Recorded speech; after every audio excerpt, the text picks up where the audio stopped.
Just suppose for a moment you send your 13-year-old down to the nearby supermarket to pick up a loaf of bread. Not an unusual act for any parent.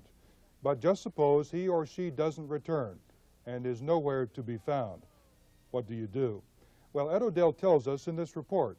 He talks to parents who have found their children missing and have been frustrated by the lack of laws and agencies able to deal with the widespread problem of missing children, and who sadly may never see their children again.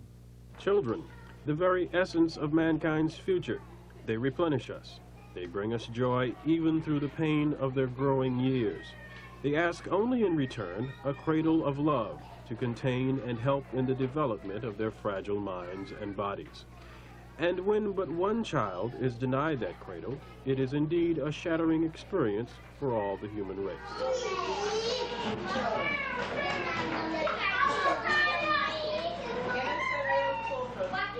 Before this happened to you, to Adam, did you realize that this kind of thing was going on? I didn't realize it, but I do realize now that the parents that it has happened to, which is 150,000 parents a year, fall through the cracks. They just can't deal with it. John and I, we fall through the cracks at night, in the morning, but somehow we just keep getting up and going. And now that we have the momentum on our side and the press and the ball is rolling, we're going to carry that ball as far as we can. That momentum came when Revé Walsh took a 10-minute break from what is a constant vigil all parents have over their youngsters. She left him to browse wide-eyed in a department store toy section while she shopped 3 aisles away. The next she heard of her only child was after his remains were found in a canal over 100 miles away from the point he vanished. That incident has brought Revé Walsh here to the Adam Walsh Outreach Center for Missing Children. It has also put her in contact with what amounts to a handful of groups across the nation who have one common bond: a child is missing. This pamphlet is from the D. Schofield Awareness Program, Inc. of Tampa, Florida. Then aged 12 years, D. Schofield also disappeared while shopping with her mother. That was in 1976. Kidnapping is indicated. Amy Billick of Coconut Grove, age 17, disappeared while on her way to have lunch with friends. Her mother, Sue Billick, has received numerous contacts from motorcycle gangs who say they have seen her daughter in their groups and that she is drugged, beaten, and doesn't know who she is. Amy disappeared in 1974. Can you ever give up this search? Oh, never. It's my baby. I waited 10 years for that child, and she spent 17 beautiful years with us, and we love her. And if she's alive anywhere, I'm going to find her, bring her home. There's groups like ours that have been working for 5 years to try to reach this goal.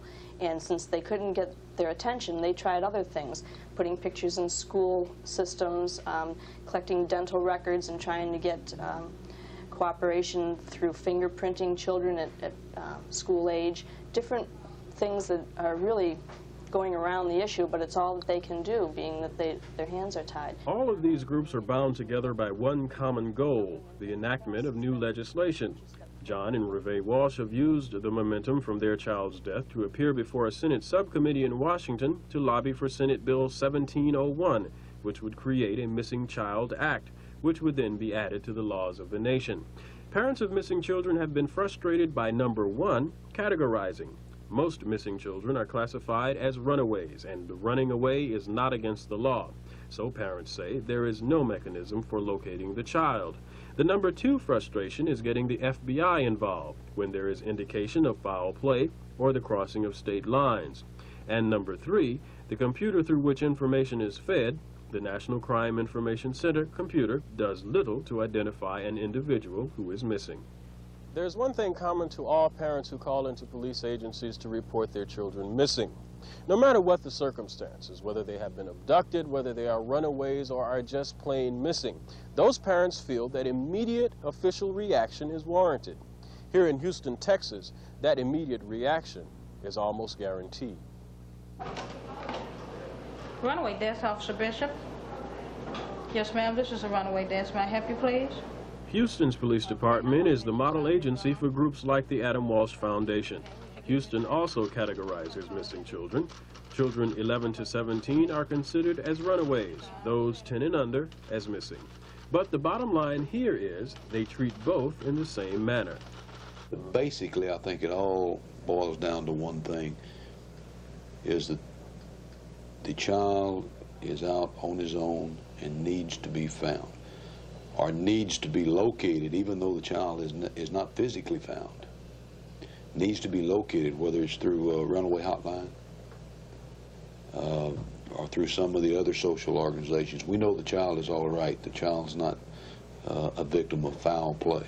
Houston had 6,438 runaways in 1980. The department has 7 officers and a sergeant working the cases and uses a pen map to attempt to locate patterns, if any develop.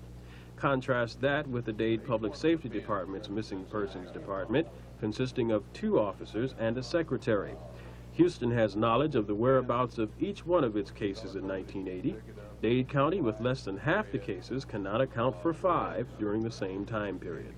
I deal with Julie Pates quite a bit, who's a well-known woman from New York. She's been testifying in front of the Senate subcommittee. She's been looking for her 6-year-old, who is now 9, who was 6 when he disappeared.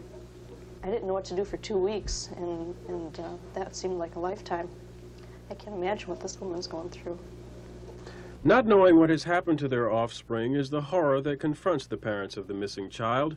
A graphic indication of this frustration can be seen in the 1,500 offices of the medical examiner around the country who wind up having to bury unidentified bodies in pauper graves. The new legislation being pushed by groups like the Adam Walsh Outreach Center proposes that some network be set up with the medical examiners and that supporting information such as fingerprints and dental records be provided for their identification purposes. The new legislation also calls for a federal organization to be charged with locating the missing child and to act as a clearinghouse for statistics on just how many children are out there, because no one really knows.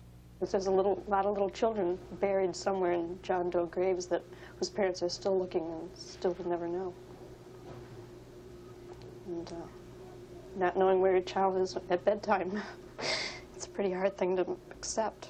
And there's a lot of illegal things going on with children that you don't want to imagine could be happening to your child. So I think I'd rather know. I'm sure I would. So would Julie Pates and all the other mothers. Before any legislation is passed on this subject, there needs to be a tremendous increase in public awareness of the problem. Just count how many hours of the day you don't have your eyes on your child. It could very well happen to any of us, or worse, it could happen to our children.